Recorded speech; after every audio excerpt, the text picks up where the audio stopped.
A central critique of Barbershop 2, Back in Business, is its struggle to find a fresh and compelling narrative. The film attempts to recreate the slice-of-life charm of the original, but introduces a fairly conventional plot about gentrification and corporate threats to the small business. This narrative, while relevant, feels less organic than the more character-focused conflicts of the first film. The new thread, a slick corporate salon named Nappy Cuts, and its one-dimensional owner, is a predictable antagonist that lacks the nuance of the original's community-driven stories. The plot feels like a generic David versus Goliath story, rather than a natural continuation of the characters' journeys. The sequel also suffers from a failure to significantly advance its characters. Many of the barbers are relegated to replaying their established comedic beats without any real growth. For instance, Ricky's journey to becoming a father figure feels more like a retread of his initial attempt to change his life than a new, meaningful chapter. Similarly, the banter, while still a highlight, sometimes feels like it is on repeat,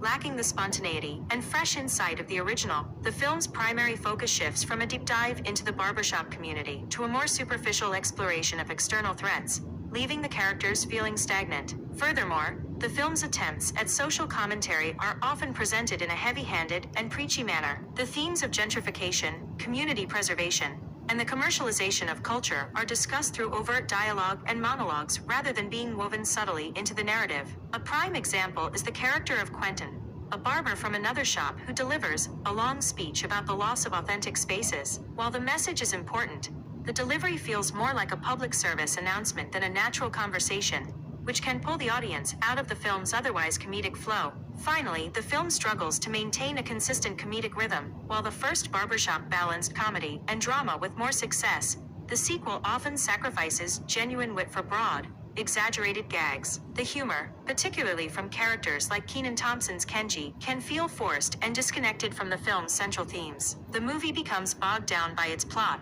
and the comedic moments, which should be the film's strength, feel like separate, inserted scenes rather than an organic part of the story. This disjointed approach prevents the film from recapturing the effortless charm of its predecessor.